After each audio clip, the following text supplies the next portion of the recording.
안녕하세요. 홍법 역사탐구소 박익순 소장과 함께 매주말 떠나는 역사산책 시간입니다. 어제는 미국 대통령 바이든이 방문을 해서 평택에 있는 삼성 인터넷 단지에 윤석열 대통령과 함께 한미 회담을 하는 그런 모습을 볼 수가 있었어요. 그동안 미국과 관계가 상당히 소원해 있었는데 새 정부가 들어서면서 한미 관계가 더욱 돈독해지고 증진돼서 참으로 다행스러운 일이라고 생각합니다. 거기다가 그동안 야당이 새 정부의 국무총리 인준을 지연시킴으로써 새 정부가 순탄하게 출범하지 못하는 그런 상황이었는데 어제 국회 표결에서 국무총리 인준이 됐다고 그래요. 여러 가지로 참 다행스러운 일이라 이렇게 생각이 됩니다. 오늘은 백제 최대의 전성기라고 할 수 있는 근초고왕의 뒤를 이어서 왕에 오른 근구수왕, 침류왕, 진사왕, 아신왕 4명의 임금의 시대에 들어가서 역사 산책을 해보도록 하겠습니다. 먼저 그 근구수왕, 근구수왕은 근초고왕과 마찬가지로 왕 앞에 근자를 붙였어. 근초고왕은 자신이 초고왕계라고 하는 것을 부각시키기 위해서 초고왕 앞에 근을 붙여서 근초고왕이라고 했고, 또 그 아들 근구수왕은 초고왕의 아들 구수왕의 뒤를 이어받는다, 이런 의미에서 근구수왕, 구수왕의 앞에 근자를 붙여서 근구수왕이 됐어, 아버지처럼. 그래서 13대 근초고왕에 이어서 14대 근구수왕까지는 백제의 전성기가 이어져 왔어요. 근구수왕은 태자 시절이던 369년에 이미 고구려와의 전투에 투입이 돼서 치양성 전투에서 고구려군을 물리친 그런 경력이 있어요. 375년 왕위에 오른 이후 그 이듬해 376년에는 장인 진고도를 내신좌평에 임명을 해서 그 당시에 진시 세력을 더욱 공고히 한 그런 임금이에요. 그리고 그 다음 해인 377년에는 고구려의 평양성을 공격하기도 했죠.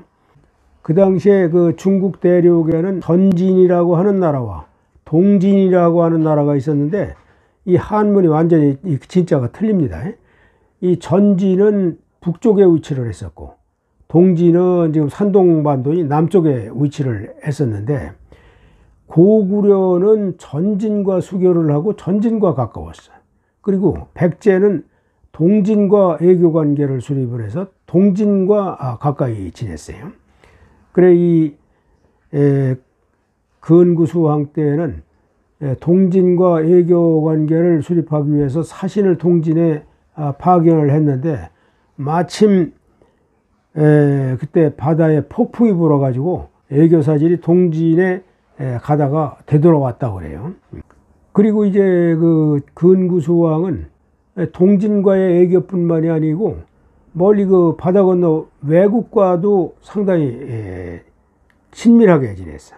근구수왕의 손자 진손왕과 왕인을 외국에 파견을 해가지고 외국에 보내서 천자문과 논어를 전달을 하고 외왕의 스승이 되기도 했는데 이것이 이제 이 근구수왕 때 더욱 굳건하게 지속이 됐어요. 그리고 이제 382년에는 대흉년이 들어가지고 아주 백성들의 삶이 좀 어려웠다고 하고 그 2년 후에 384년에 근구수왕이 이제 사망을 하죠.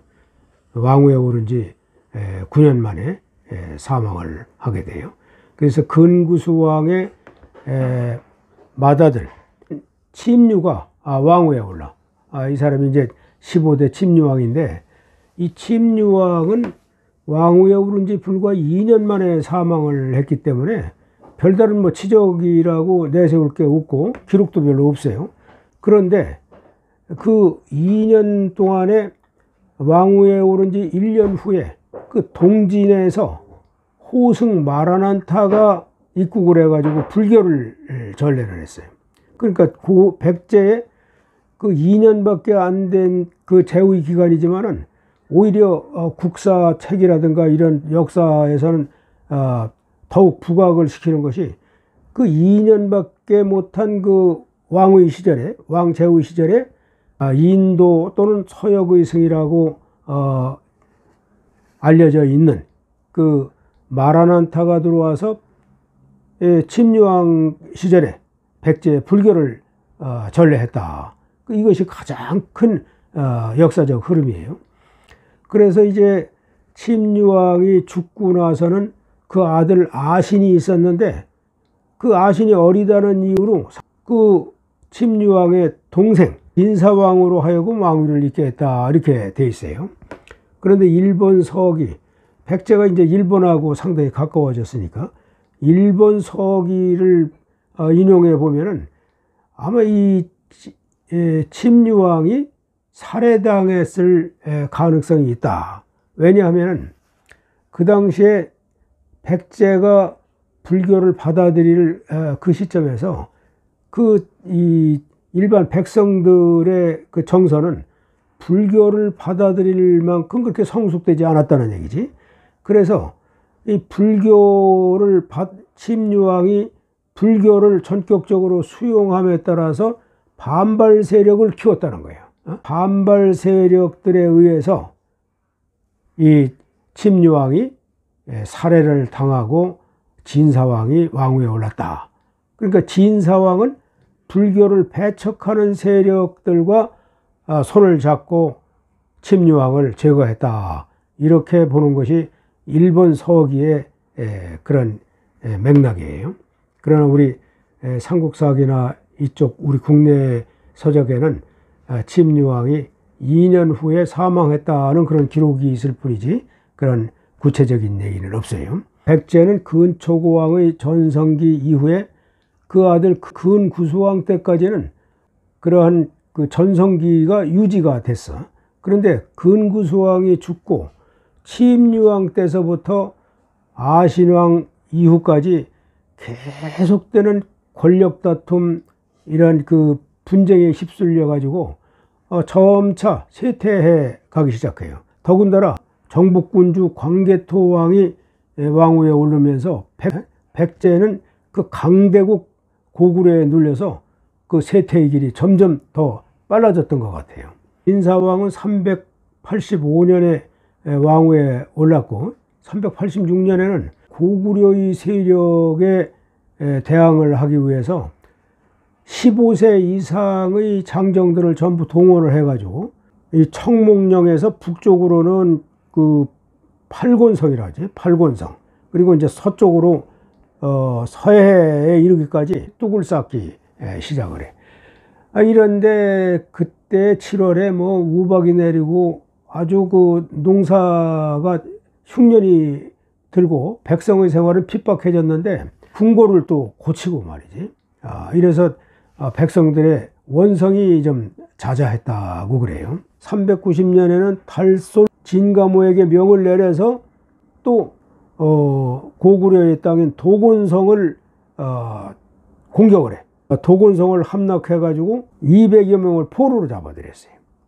이러한 무리한 토목사업을 벌이고 또 수시로 고구려의 국경을 침입을 하고 그러니까 당시에 고구려의 군주는 아까 얘기한 것처럼 광개토 대왕이라고 했잖아요. 광개토 대왕이 처음에는 북쪽의 그 선비족 공손시 세력을 막기 위해서 남쪽에는 신경을 별로 안 썼어. 근데 백제에서 자꾸 집적 되니까 군사를 돌려서 한 4만 병력을 가지고 백제 땅을 침공을 해서 관미성과 석현성 등 한 10여 성을 함락을 해버렸어. 이 진사왕도 고구려 광개토 대왕의 그 명성을 익히 알기 때문에 광개토 대왕에 대항을 하지 못하고 10여 성을 빼앗긴 상태에서 어쩔 수 없이 현상 유지를 할 수밖에 없었어요.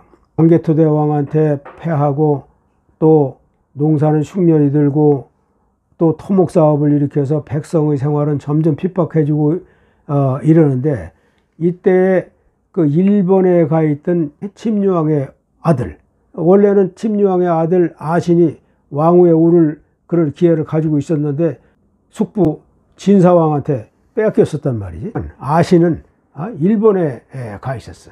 그 일본에 가 있다가 국내 사정이 이렇게 미묘하게 돌아가고 핍박하게 돌아가니까 외국의 군사의 힘을 빌려서 국내로 들어와. 그래서 진사왕을 살해를 하고 침류왕의 아들 아신이 다시 왕위에 올랐다, 이렇게 돼 있어요. 물론 이것도 일본 서기의 얘기지 삼국사기에는 그런 기록이 없어. 그러나 그 당시에 이 백제가 일본과의 교류가 아주 원활했고 국내에는 그 기록이 미미해. 그래서 근구수왕이 죽고 그 아들 침류왕이 왕위에 올랐지만 2년 만에 불교를 받아들인 것에 대한 반발 세력에 의해서 침류왕의 아들 아신이 왕위에 오르지 못하고 동생 진사가 왕위에 올랐었고, 진사가 고구려하고 대항을 하다가 자꾸 패하고 또 무리하게 토목사업을 벌이고 또 광개토대왕의 침략으로 또 국토가 줄어들고 이런 것에 대한 불만 세력이 다시 침류왕의 아들 아신으로 하여금 진사왕을 토벌하게 만들었다. 이런 일본 서기의 기록이 믿을 수 있는 기록이라고 이렇게 봐져요.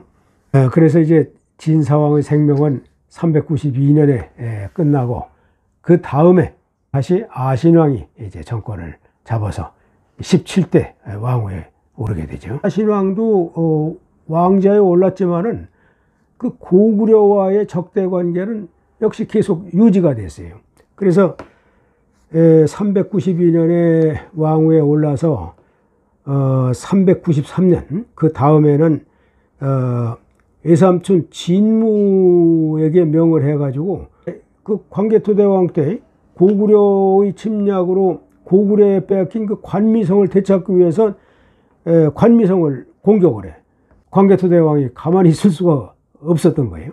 그래서 다시 말을 몰아서 백제로 침략을 해. 숙부 진사왕도 그 고구려의 그 10여 성을 빼앗겼지만 광개토대왕의 명성을 너무나 잘 알기 때문에 대항하지 않고 그대로 뒀었는데, 이 아신왕은 왕위에 올라서 일본에만 살다가 이제 왔으니까 이 광개토대왕의 그 위력을 몰랐던 거예요. 그래서 자꾸 광개토대왕 고구려에 연년 계속해서 침입을 하니까 광개토대왕이 이번에는 완전히 다시 또 쳐들어와서 이제 아신왕이 이제는 굴복을 했어. 그래서 고구려 광개토대왕 앞에 무릎을 꿇고 앞으로는 다시 고구려 땅을 침입하는 일이 없을 것이다. 이것이 그 참된 항복이 아니라 거짓 항복이었다는 것이지. 거짓 항복이고, 그 한 3년 후 398년에는 다시 군사를 징벌하기 시작하니까 그 백제에 있던 군사들과 백성들 일부가 신라로 도망을 하기에 이르렀어요. 이 광개토대왕하고 싸워서 승산이 없는데 자꾸 싸움을 다시 또 항복을 하고서도 미련이 남아가지고 고구려를 다시 치려고 하니까 이 백성들이 이미 알고 신라로 도망을 했단 말이에요. 그러니까 이제 백제에서는 신라로 도망간 백성들하고 군사를 돌려달라 요구를 했을 거 아니에요. 근데 신라에서 말을 안 들어. 그러니까 아신왕이 그 일본하고 연합을 하고 또 남쪽에 있는 가야하고 연합을 해서 신라를 침공을 합니다. 그 신라에서는 백제가 외와 가야하고 연합을 해서 신라를 침공을 하니까 고립이 된 것이지. 그러니까 신라에서는 고구려의 광개토대왕한테 지원을 요청해. 그 광개토대왕이 군사를 몰고 와서 이번에는 신라를 지원해서 또 백제를 또 쳐버려. 그 아신왕은 그때 광개토대왕한테 굴복을 했으면 거기서 끝났으면 좋은데 이 뒤에서 위장술로 위장 항복을 하고 계속 이제 고구려에는 대항을 못하고 신라를 치니까 신라가 고구려에 지원 요청을 받아가지고 다시 또 침공을 했단 말이지. 다시 또 공격을 받았어. 그러니까 아신왕은 고구려에 대한 공격도 실패를 하고 또 신라에 대한 침공도 실패를 하고, 이런 것이 이제 광개토대왕 비문에 기록이 되어 있지만은 이러다가 405년 아신왕도 사망을 하고 그 아들이 이제 전지왕이 왕위에 오르는데 아신왕도 역시 살해당했다. 이러한 기록이 보이고 있어요. 지금까지 백제 전성기였던 근초고왕의 뒤를 이은 근구수왕, 침류왕, 그리고 진사왕, 아신왕 시대까지 역사 산책을 해봤는데, 아신왕의 뒤를 이은 18대 전지왕 이후의 역사 산책은 또 다음 주에 하기로 하고 오늘은 여기서 마치도록 하겠습니다.